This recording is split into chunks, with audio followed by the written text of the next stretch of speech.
Welcome to Inspired. I'm Alexa Von Tobel. When we think about innovation, we often picture sleek new products or billion-dollar valuations, but some of the most powerful breakthroughs begin in a far more uncertain place, with bold ideas that seem impossible, impractical, and to put it bluntly, are crazy. That's exactly where today's guest thrives. Astro Teller is the captain of Moonshots at X, Alphabet's ambitious innovation lab that's tackled everything from self-driving cars to high-altitude internet balloons. His job is to lead teams through the messy, magical process of turning science fiction into reality. But Astro's moonshot mindset didn't begin at Google. Before X, he founded and led 5 companies, including Body Media, a pioneer in wearable health tech that predated the Fitbit by nearly a decade. He's also a researcher, an engineer, a professor, a novelist, and a PhD in artificial intelligence from Carnegie Mellon. Astro has spent his career sitting at the edge of what's possible, combining scientific rigor with entrepreneurial risk-taking. He holds dozens of patents, has authored multiple books, has built a life around chasing ideas that others might dismiss as too weird, too early, or too hard. In this episode, you'll hear how Astro thinks about failure, how he leads teams through high-risk experimentation, and what he's learned from a life spent searching for the future. This conversation is a deep dive into radical innovation and what it means to really build and take a moonshot.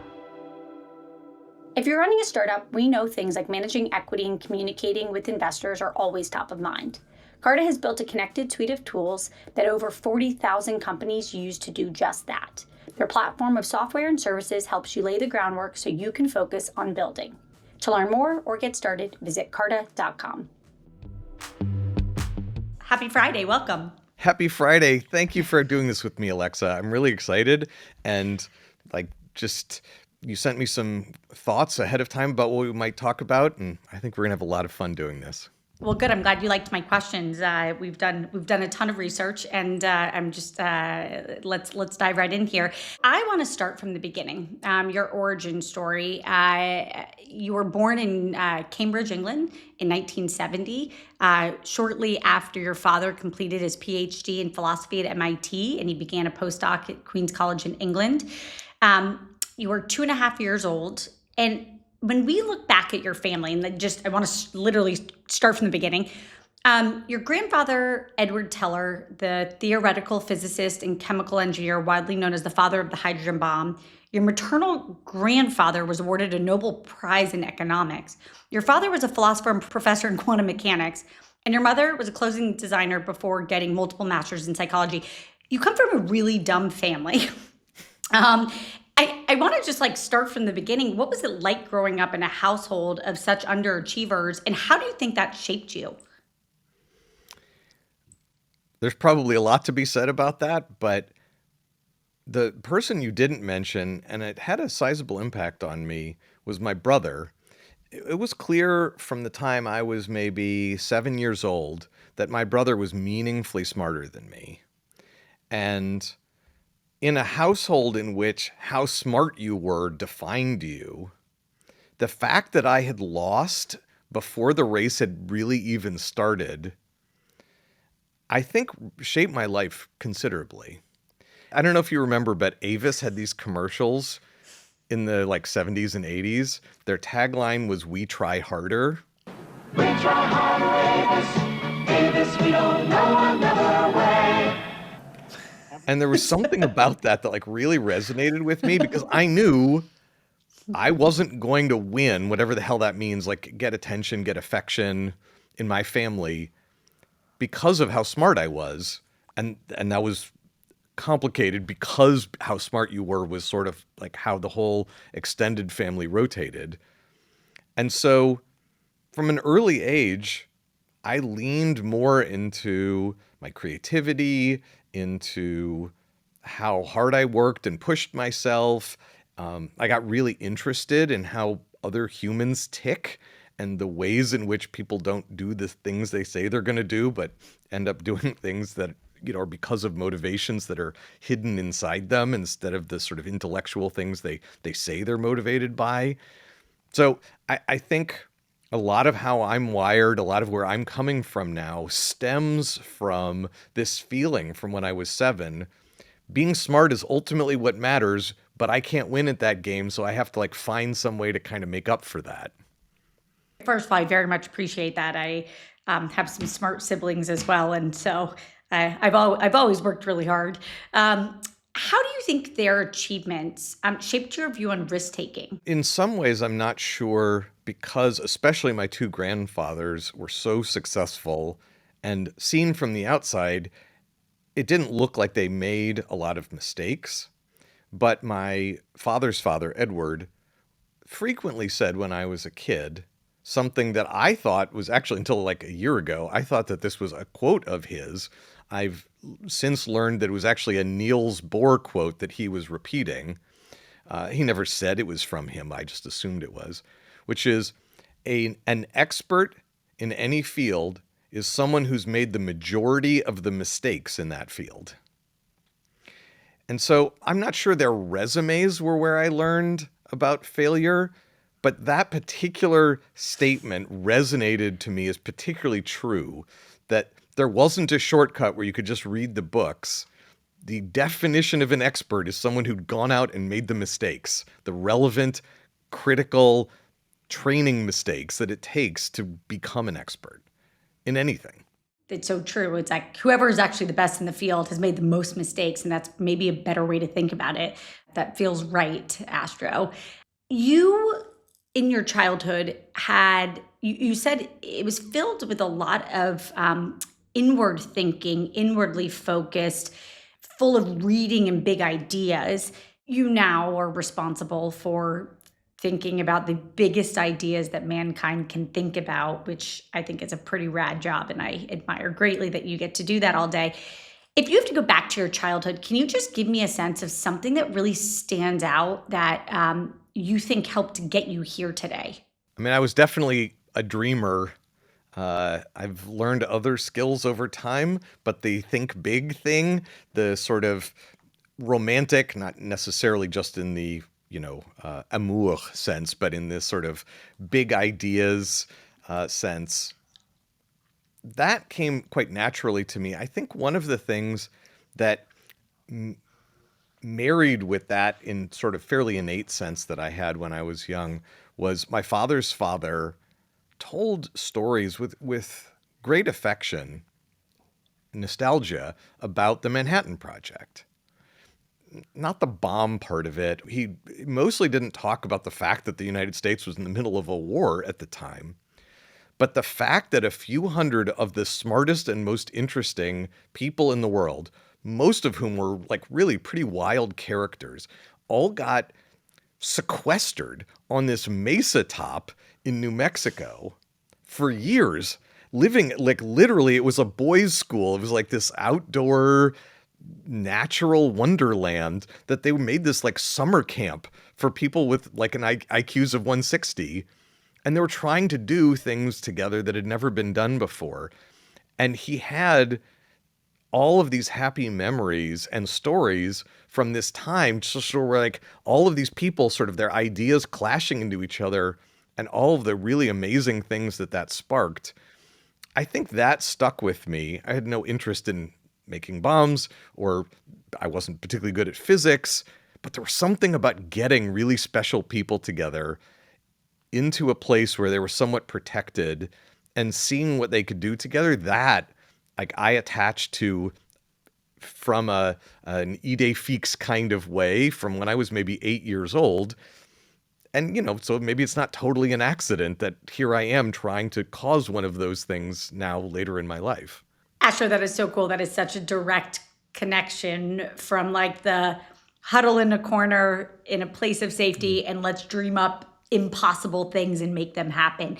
Can you give us, is there a story that somebody told you about those times that like really stands out that would be fun to share?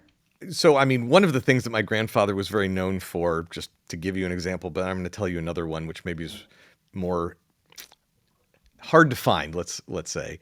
My grandfather was very known for playing. He brought a Steinway grand piano to this tiny place and would play, and he was a very good pianist, but he played quite bombastically, and like Steinway grands make a lot of sound. And so like late at night, he would be pounding out Beethoven and like keeping like half of the community awake.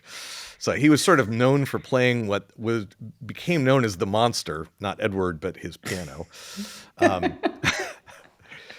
But one of my stories from that time is, obviously I was not alive at that time, but many, many years later, another graduate student who was a graduate student in artificial intelligence at the same time I was, who actually now works here at X, came to me a little bit frustrated. Like, why do you have 10 times, more than 10 times as many citations as I do, Astro, on this sort of Sightseer, this site for how many times each computer scientist has been cited? He just was like, that doesn't seem right. That doesn't seem fair. And I was like, I don't know. So we dug into it together, and almost all of my citations were a credit to an A period teller from 1946, I think. The original paper describing the Monte Carlo method of trying a lot of things at random as a way to sort of figure out how stuff works by just trying a lot of variations on something is the Teller, Metropolis, and Hastings paper.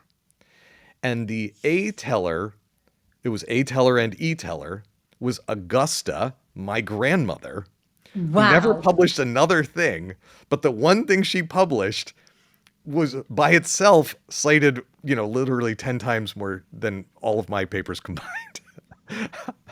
She apparently also, I've heard conflicting stories. One that Grace Hopper, who found the original computer bug, but another story actually claims that my grandmother, who was one of the very first programmers in the world on the ENIAC at Los Alamos, found the original computer bug, which was a moth that had landed and like shorted. The two wires were close to each other. A moth landed and kind of shorted across the two wires. And she debugged the computer by like literally pulling the bug out. Wait, oh my God, that is an incredible story. That's why we call it debugging.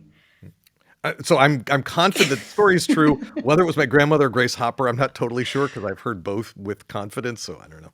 We'll go with it. There was one thing that I also wanted to dig into that I thought was so interesting about you, Astro.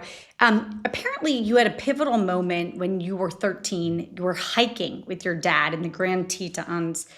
And I really want to dig into this because for me, it really stands out. But you had a significant realization that how others perceive you, a human, really matters. What happened? What was that moment? What did you learn? Before I tell the story, I love my dad. So this is not a knock on my dad. But I was like a 13-year-old kid. So Yep. I was embarrassed by my dad, as most people are. And we were going Fair. up the trail, and it was me, my brother, and my dad. And there was a young couple coming down the trail. And my dad said, hi, and they said hi back in a very friendly way and walked past us. And that was the strongest epiphany I've ever had in my entire life. I can't explain why that moment is what caused the click. But in rapid succession, I thought, they don't know what a dork my dad is. Oh, wait. They couldn't know what a dork my dad is because they only had that one experience of my dad. And they're judging him based on all that they could see in that like moment that they had with him. And then that connected to, well, I guess you could try to be fake in your life and just broadcast like a mask of who you are and how you want people to experience you. And that doesn't work. That's what most people do. And everyone can kind of tell, at least, intuitively, that that's sort of fake and icky, even though that's how most humans are most of the time, is that they're like wearing weird like mask and armor to protect themselves from the rest of the world because they're too afraid to share who they really are. So you want to craft how people experience you, but being fake isn't the answer.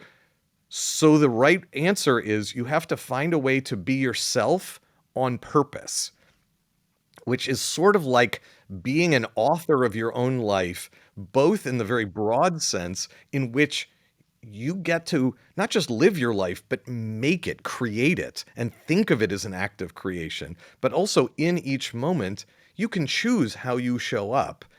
And that doesn't mean be authentic. And that's the tricky bit, is how do you do it on purpose while still being deeply real and in who you are? And I like somehow saw all this in 1 second. And then it's taken me, another 40 years to get really good at it. And to properly unpack it and live it. That's it First of all, what a deep epiphany, on a trail in the Grand Tetons. That's amazing, Astro. I'm loving the multiple light bulbs that went off very quickly at the same time for you. I want to transition a little bit because you have just such an incredibly impressive academic background, which is, now that we know your genetic lineage here, does not seem surprising.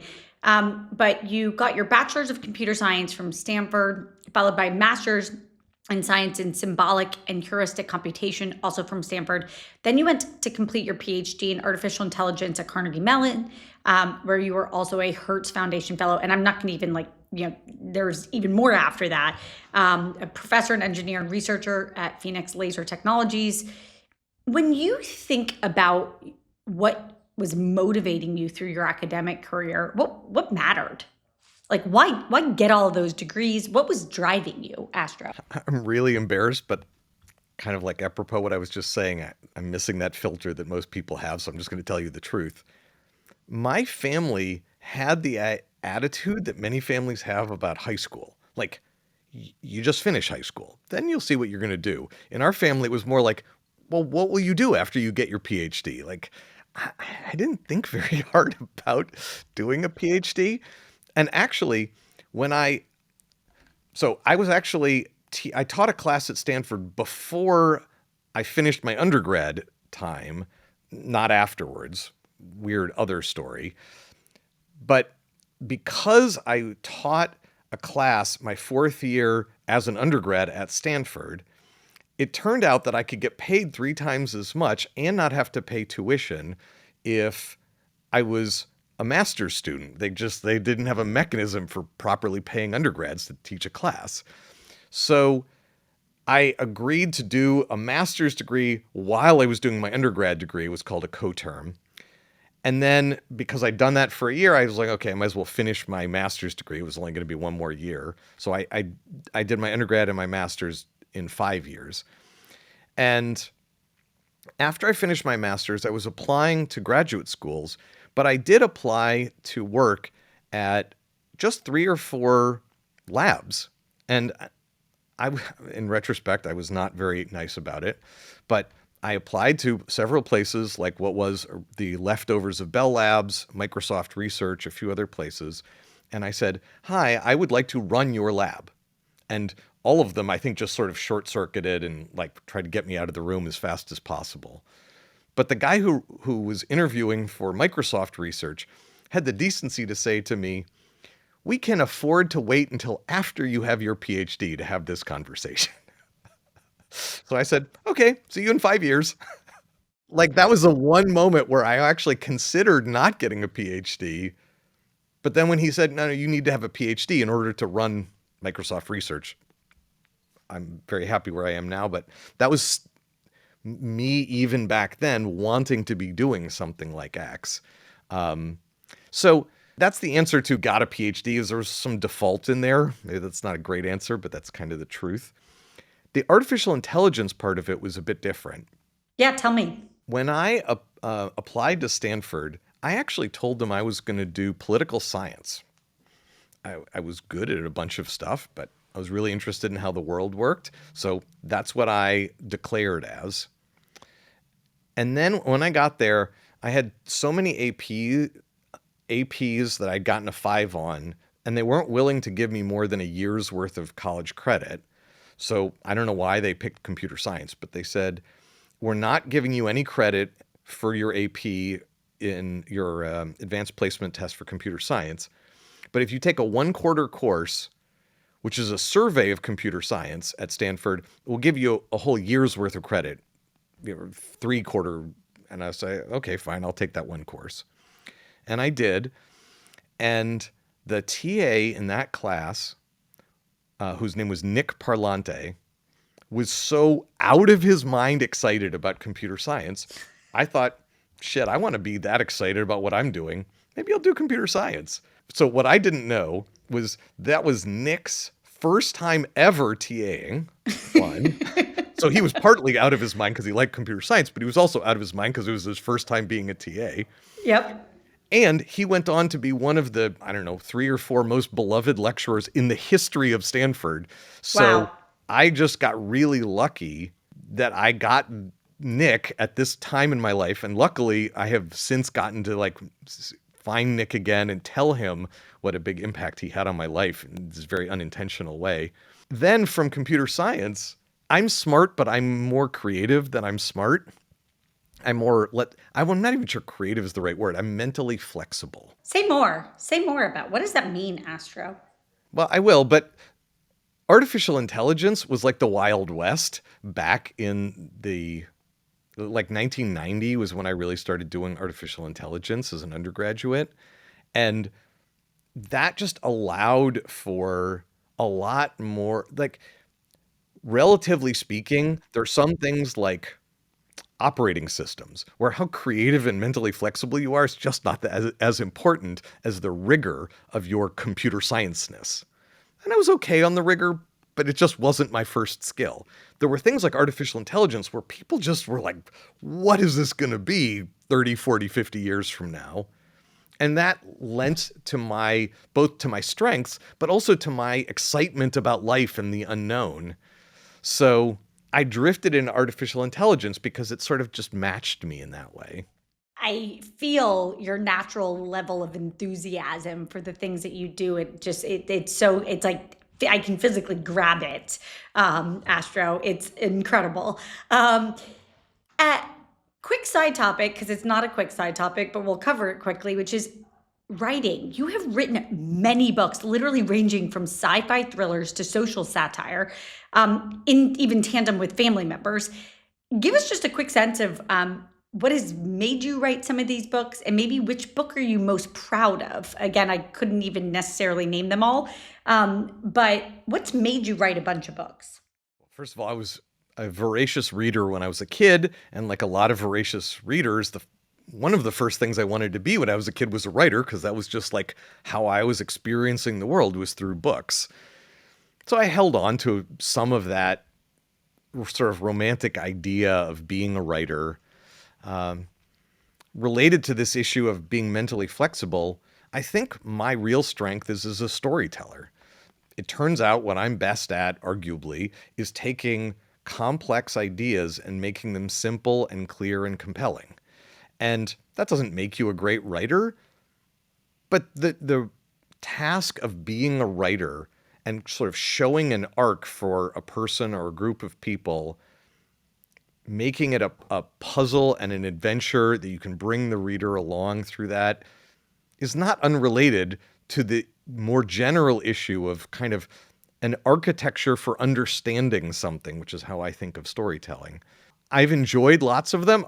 Exegesis, the first novel that I wrote, is now weirdly prophetic. Sort of the LLM explosion we're living through was, accidentally, I just got lucky, whatever, but kind of pretty directly forecast by this novel that I published in 1997. Which is so cool, by the way. I mean, that is truly just shows how much you live into the future, in stark contrast to most human beings.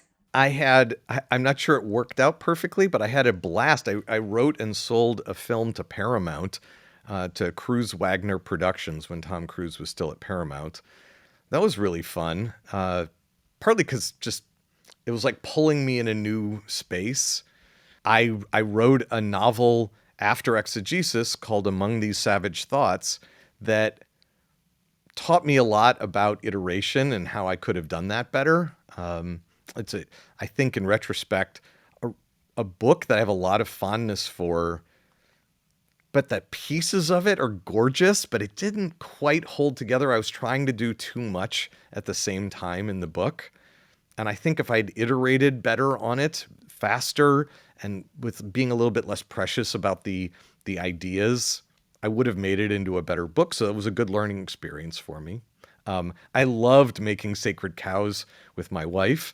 That's pretty cool, by the way, to write a book with your partner. That's very, very A fun. little bit dangerous to write a book about marriage and divorce with your second wife. Oh, God, Astro, I wish we were drinking a glass of wine. I feel like you've got like Amen. so many stories in your head here. Okay, so basically, you wrote a lot of books. They've taught you things, and for you, you just admired writers because you were such an avid book reader that it was just for you is sort of a chapter of your life that you had to get to. Um, because I'm so focused on getting to talk about the future and all of the big moonshots that you're focused on, I want to cover your entrepreneur career, of which you've founded a number of businesses. I believe five. One that was acquired in 2013 by Jawbone for over $110 million. And the list is quite long. Founder of Body Media. One thing I'd like to ask is, as it pertains to getting you to Moonshots, you know what it takes to do hard things. Doing hard things is something I love. I love the challenge of it. You clearly just constantly keep raising the bar on yourself to do hard things. What do you think you learned about what it takes to be a good entrepreneur? What would you say that is? I've heard a couple descriptions. I mean, an entrepreneur builds a business, arguably. An entrepreneur is something who makes something out of nothing. Someone once described it as like an entrepreneur's core job is to go into a 6-gun shootout with no bullets in your gun and come out at least surviving and ideally having shot a few of the baddies. Actually, I was going to say your job, you have no bullets, but somehow you have to win. Exactly, right. I think that there is a scrappiness and open to learning. There's a certain kind of well-meaning ferociousness that you have to be a successful entrepreneur. There are people who are successful entrepreneurs who lean into skills that I don't have, at least a very high amount of, and I don't even really support. There's a certain kind of walk over hot coals, blast through all walls attitude that is lionized, especially here in Silicon Valley. And in the right moments, in the right ways, that can be very powerful, but it gets seriously misused and it becomes an excuse for some really destructive and unethical behavior. And I've always been more interested in the truth and in relationships than I am in winning. So that's just not been my way of being an entrepreneur. I understand that works for some people, but that's not the version of entrepreneurship that I'm excited about. It's funny. You're absolutely right that in your life you get to choose different flavors. And one thing, Astro, it sounds like you and I are very values aligned on this. I think who surrounds you in business rubs off on how you think about the world. And I got really lucky that I had some incredibly good mentors who always did the right thing, always kind of took the high road. My co-founder of Inspired is Penny Pritzker, for example, current chair of Harvard's board, doing big things. And you just said something so great, which was that you can pick your flavor of winning, and there's different flavors, but you've always focused on relationships because my guess is they help you accomplish wonderful things and you can do it in a way that's really joyful. So I like your flavor a lot there, Astro. Before we get to Moonshots, what do you think was the hardest thing that you learned as a repeat entrepreneur that in the rearview mirror, it taught you about how to be a better human? The biggest sort of pivot for myself as a manager and leader happened very early in the process. Despite what I said earlier, I was still pretty heavily intellectualizing my life by the time I became a CEO for the first time. And when I became a CEO for the first time, I had never had a manager. For summers, but other than for summers, I'd never had a manager. I had never read a business book, and I was a CEO. And so at some level, I believed that the job of a CEO was to play speed chess with each of your employees, or if I knew how to do your job better than you, then I could hold you accountable for it and teach you how to do it. And so I was trying to do that as the company was growing. And by the time we were 20 people, that completely fell apart, as you might imagine. Spoiler alert for anyone listening, that is not how to be a good CEO. It's a It's a rough way to be a horrible way to be a CEO. CEO. It's horrible. But I got to this moment of crisis in my life where I had the clarity. I have to either give up the issue of smartness as being a core piece of what defines me, or I have to give up being a CEO, because these two things are not compatible. You can be a smart CEO, but you can't be a CEO by being smart. Like, how smart you are doesn't make the top 5 list of things that make you a good CEO. And I spent a month in crisis, and I decided I was more interested in trying to learn this thing I had signed up for, being a CEO, than in defining myself by being smart. So then I said, okay, I guess I'm going to define myself for right now and how good I am in whatever this thing is, but I don't really know what this thing is because I'm abandoning my previous definition of it. And because I'm mildly dyslexic, so I just don't read business books. I read for fun for some reason, but I don't read nonfiction really. I do some, but not a ton. So my way of being in the world is very relational. So I just got really curious. I just started going around and asking people, how do you do your job? When I asked you to do this thing and then you did that other thing instead, I'm not mad at you. Just I'm curious why. And the more I dug in, the more interested I got in this gap between what people say they're going to do or what the CEO asks them to do and how they actually behave. And I've come to think of the CEO's job, both as a leader and as a manager, not the same thing, as trying to get those two vectors, which point in very different directions, what people say they're going to do or you ask them to do and what they actually do, try and get those vectors to point in the same direction, to be the same vector. And I think of that as culture engineering, is trying to create an environment where the things you hope they do and you ask them to do are actually the things that they go do. There's other things about being a manager and leader, but that's how I came to understand being a CEO.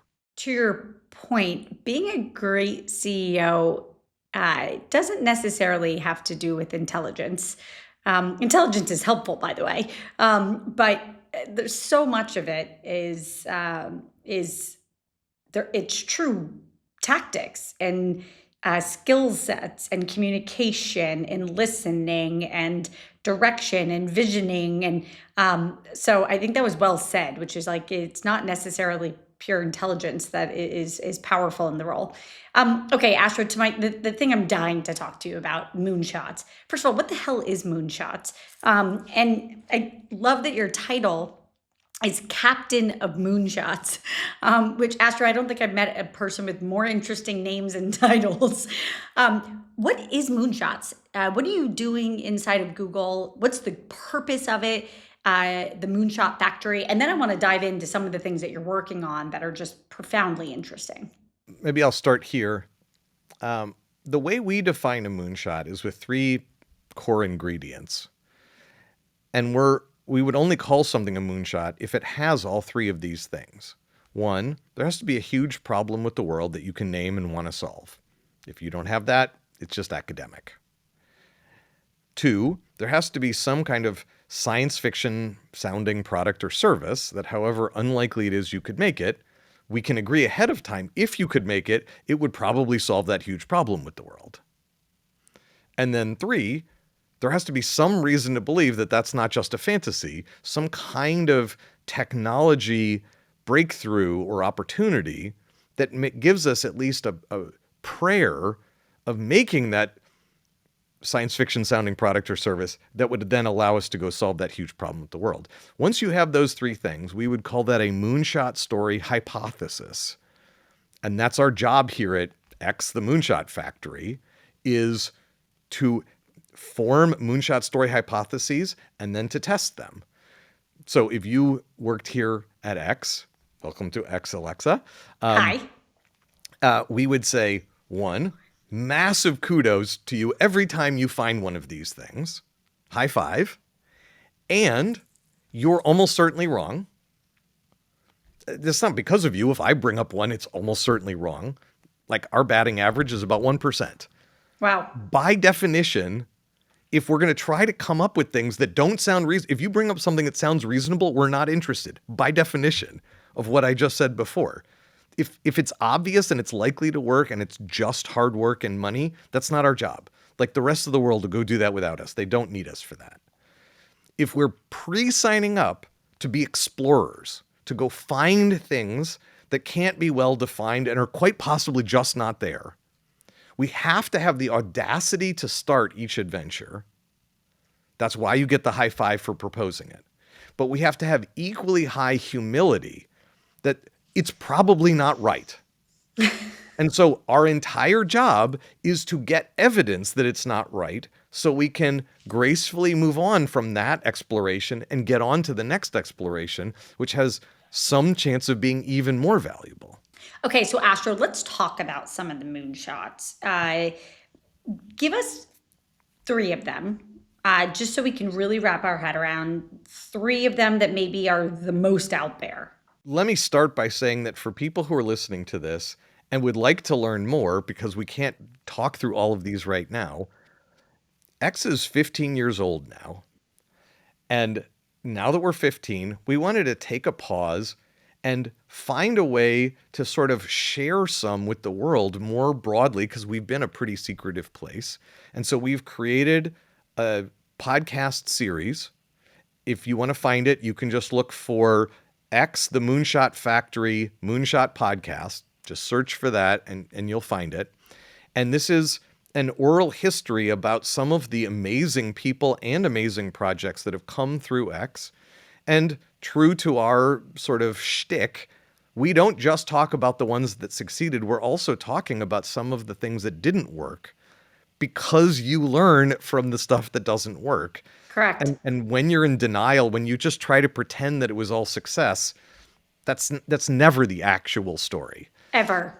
Ever. Quite literally ever. Yes, exactly. I'll give you a few examples now, though.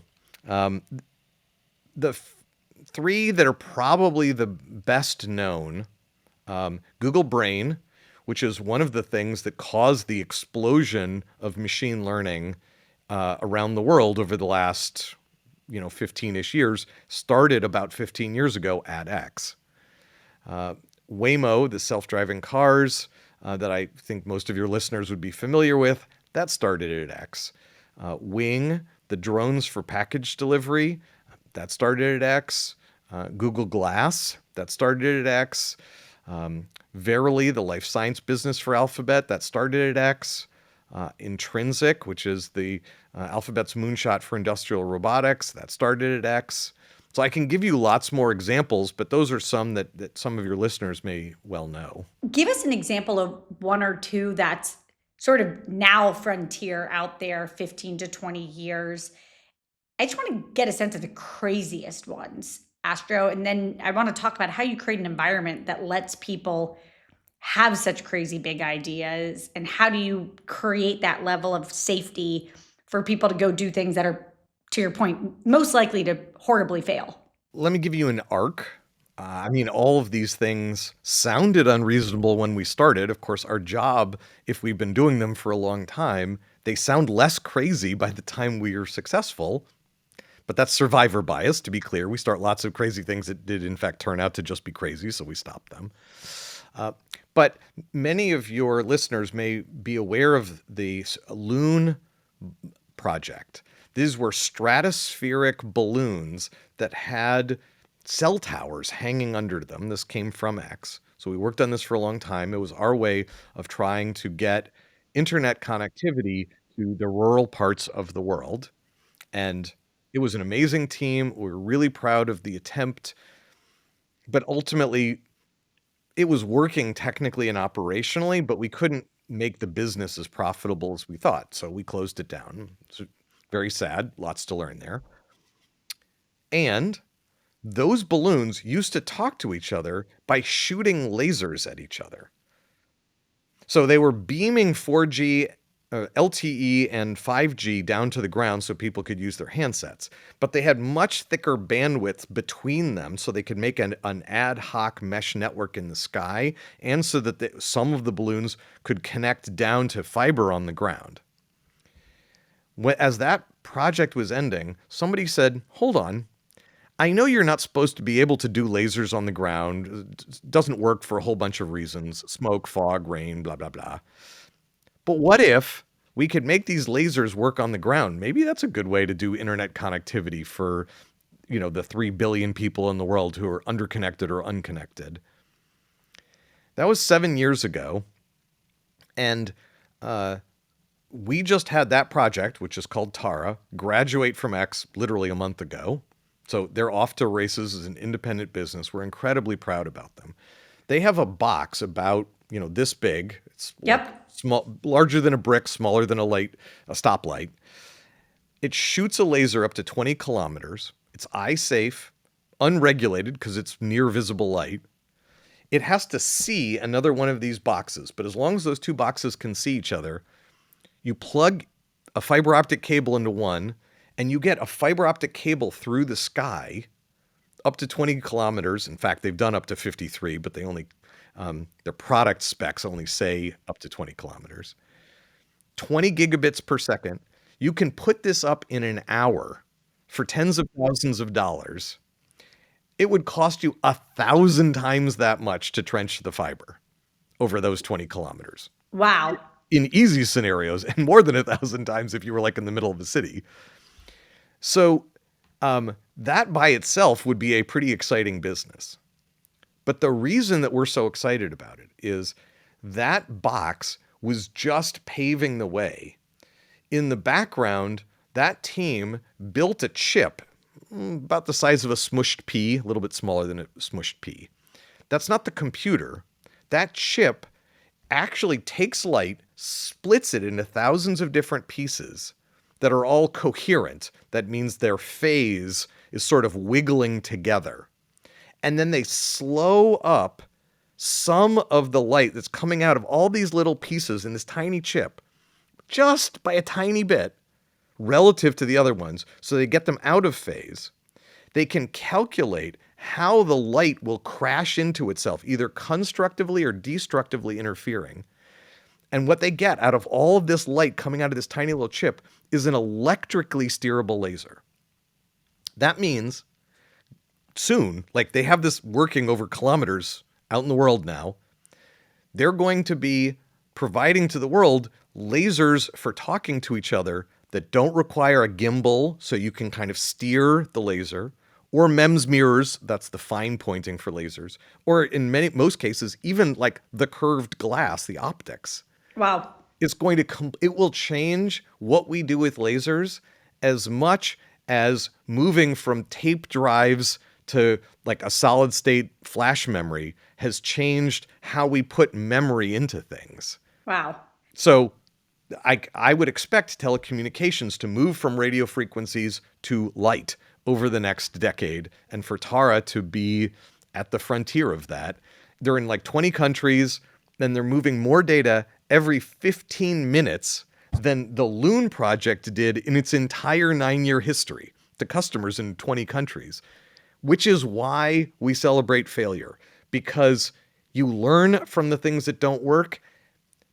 It goes back into the dirt at X. We call it Moonshot compost.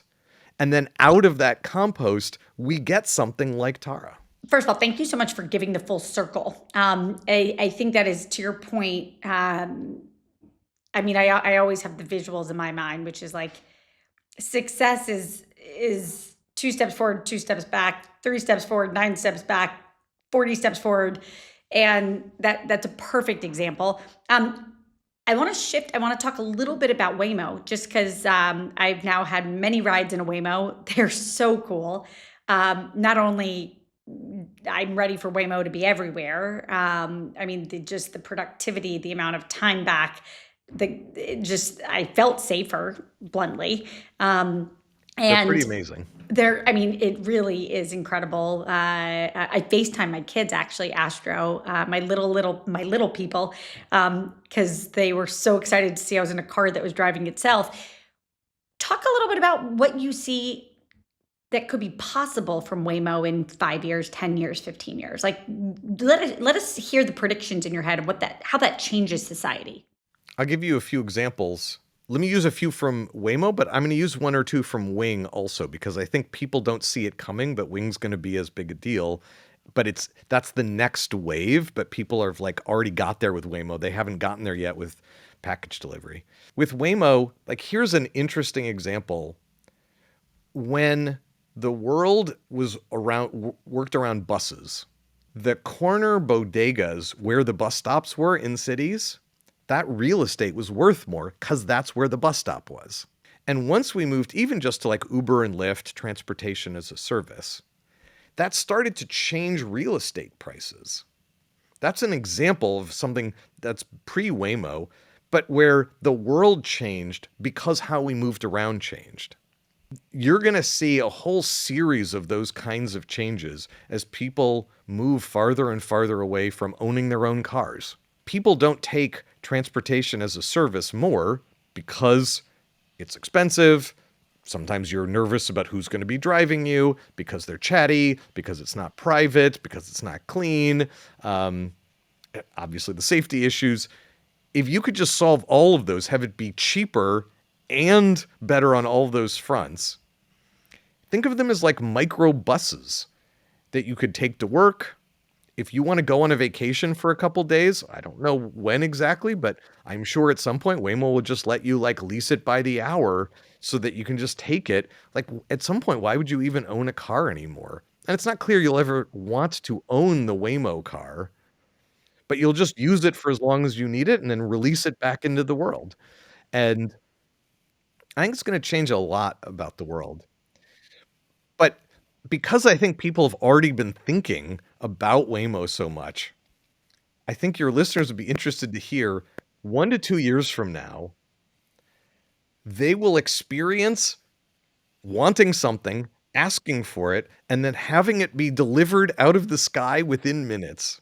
Wow. I guarantee you, once you've had this experience, it is at least as like mind-boggling as a car that drives itself. It's like Harry Potter Owl Post. And it changes how you think about stuff. If you go to the grocery store, you have this like, oh God, it's like a bit of a haul to get here. So I need to stock up. And then if you forget something, you're like, oh God, I'll make do without it. Like, why are we stocking up? If that extra like pint of half and half could just fly to you in 1 minute, you wouldn't worry about having so much half and half that sometimes it goes bad and you pour it down the sink, which is crazy, because you could just ask for it whenever you needed it. You have batteries that are slowly discharging in a drawer in your house or apartment. I guarantee it. Absolutely. Because you just think it's too annoying to go get the batteries. Absolutely. If the batteries would just fly to you in like 1 minute, you would not worry about that. So fast forward on that same thread. Yeah. Things can come from anywhere at any time for far more affordable. What's like a crazy way that changes our life? Well, I think we're going to move from, at least to some extent, from an ownership society to an access society. So like the half and half and the batteries are one thing. I guarantee you own a hammer. 100% I own a hammer. I I bet use you it once use every that 3 hammer. years. I bet you use that hammer less than one part in 10,000 of your life. 100% correct. Right. I mean, once every 5 years. So 10,000 Alexas could share that one hammer. Like, wouldn't that be amazing if instead of trying to own the stuff that you need, if you really believed you could just have it when you need it, we could all be richer functionally by having what we need when we need it. We wouldn't need the storage space for it. The world wouldn't have its resources used up by our desire to own these things. In the same way that things like Airbnb or transportation as a service has changed our mentality, like, oh, I don't have to own a second home. I can just rent one when I want one. We're going to end up with that same experience of the world about stuff that can fit in a bread box. I think it's going to be pretty profound. Okay, Astro, I want to talk to you for 5 more hours in life, and I'm going to force you to have lunch with me because you're just so Sold. incredible. Sold. I want to end on just a few simple questions here. The first is I want to know one thing that you, back to your Professor Nick, who was bubbling with enthusiasm. What makes you bubble with enthusiasm today? What are you most excited about as you look 10 years out? What's the thing that's getting you out of bed right now, Astro? I'll pick one or two, but again, that's actually what our podcast is for. So I would encourage you, but also your listeners, if you listen to that, you can get like hours and hours of this kind of stuff. But here's an example or two. I mean, the first, and it really is kind of the truth. The thing I'm most excited about, the thing I bubbled about the most, is bubbling. I know that sounds circular, but what I mean is training people to have that audacity and humility in balance, helping them to unlearn a bunch of crappy behaviors that's been piled up on top of all of us since we were 5 years old, so we can rediscover our creativity and our humanity and like put it to work, being relational with each other, no office politics, like all that stuff that you would want, that you know in your heart would actually foment a Moonshot Factory. Trying to make and maintain a place like that actually gets me more excited than any of like the teleportation and cures for cancer that we sort of bang on around here.